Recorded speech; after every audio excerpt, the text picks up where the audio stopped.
based on Crackles with Rob's website. Now, you can do IELTS online tests easier, especially reading and writing. With Reading Test, you can use Highlight tool to highlight important words, phrases, sentences, or unhighlight text by selecting such words, then right-clicking. For the Writing Test, you can use the tool Word Count when writing. With our sample answer, many idioms and collocations for each topic are provided.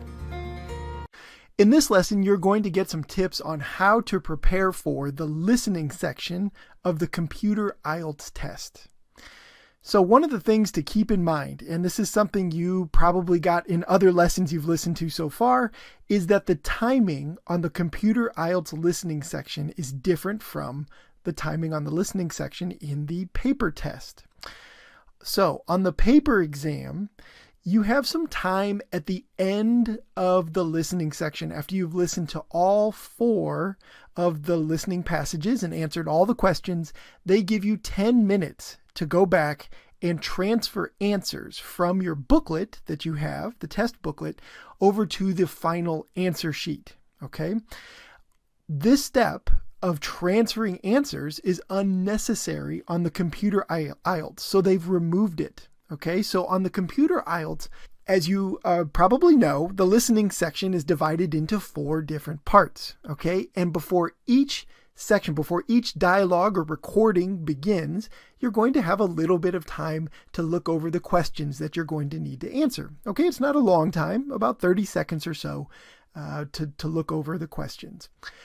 At the end of each part, then, you're going to get some time to review answers. Again, not a long time, okay? Maybe 30 seconds or so, maybe a little more. You're going to get, in order to look over your answers, check spelling, just make sure things are entered the way you want them.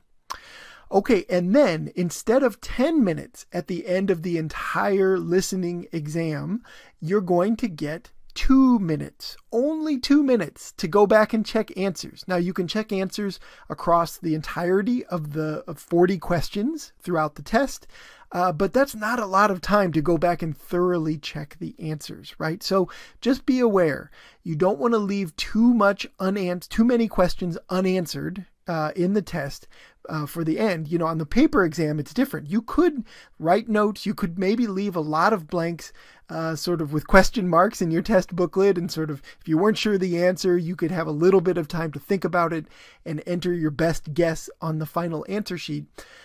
On the computer delivered listening test, it's very different.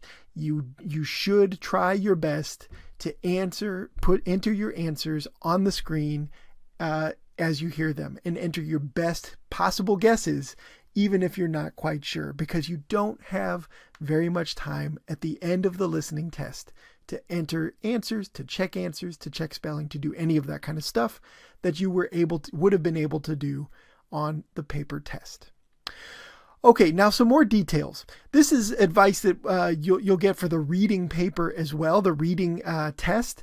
So there's a little bit different way of answering questions on the computer listening exam. And really what you need to do is just practice the different formats. It's not tough or difficult to learn. It's just different from the paper test. Okay, so you need to become familiar with a few things. You need to get familiar with filling out notes and diagrams, maps, things like that. You're going to do that just on the screen. Okay, you're going to enter answers directly into those visuals for the listening paper on the computer-based test. You're going to type short answers directly into blanks on the screen. Some answer choices, like matching questions, you're going to have to move around. You're going to drag them around the screen. Again, this is not challenging stuff, but you want to practice it ahead of time. So I've put a link down below this lesson. You can go to some official computer-based practice questions. You can try them out and just get a little practice moving things around the screen and entering answers. Okay, not so different from the paper test, and not so tricky to learn. You just want to know what you're doing before you actually go into the real exam on exam day. Okay, a few other details to keep in mind. Now, on the paper test, you can use a booklet, right, to scribble notes and possible answers. That's a nice thing to be able to do. Most people have a pretty easy time listening and scribbling notes with a pencil on a piece of paper or on the question booklet that you have in front of you, okay?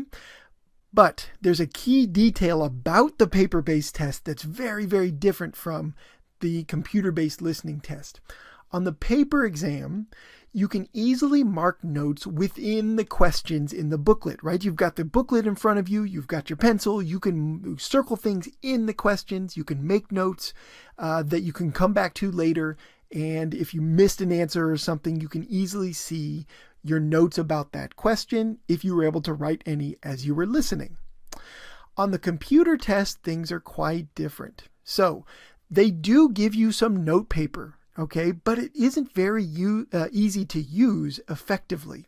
Okay, so you're going to be, think about it, you're going to be typing answers into the screen as you listen, right? You're going to be scrolling, trying to make sure you're at the right place in the question set to enter your answers on the computer screen.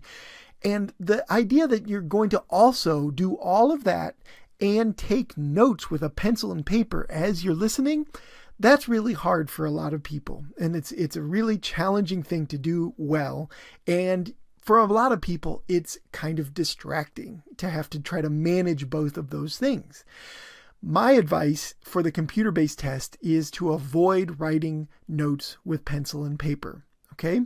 And compared to what we saw above, the key detail about the paper test, well, you've got on the paper test, you've got a question booklet there where you're writing notes in the actual questions themselves. On the computer-based test, that note paper is blank. So any notes you take are removed from the context of those questions you're trying to answer. And that makes it more challenging as well. So again, my advice is, if you're taking the computer-based test, practice entering answers on the screen. You can try taking notes on a blank piece of paper as you're listening. See how that works for you. If you're able to manage both things, that's great. For many students, the advice is, though, don't get distracted by the paper. Do your best to answer questions on the screen and avoid writing notes. Okay, a final thing about the computer test here, just a formatting. On the bottom of the screen, on the computer-based exam, you're going to notice that you can click around to all the questions that you've answered in a particular section. And next to those, their little squares at the bottom of the screen, next to those squares at the very left side, you'll notice a review box. You can click review. When you're on a particular question, it turns the little question box into a circle, and that's a reminder for you to go back and review that question later. Only use this feature if you absolutely need it. Okay, remember, you only have 2 minutes at the end of the entire section. So if you have 1 or 2 questions that you feel you just couldn't answer and you need to go back and review, okay, you can use that feature to give you a visual reminder of the questions you want to go back and review. Okay, but if you have, as a strategy, you don't want to use it very much because you simply don't have much time to go back and review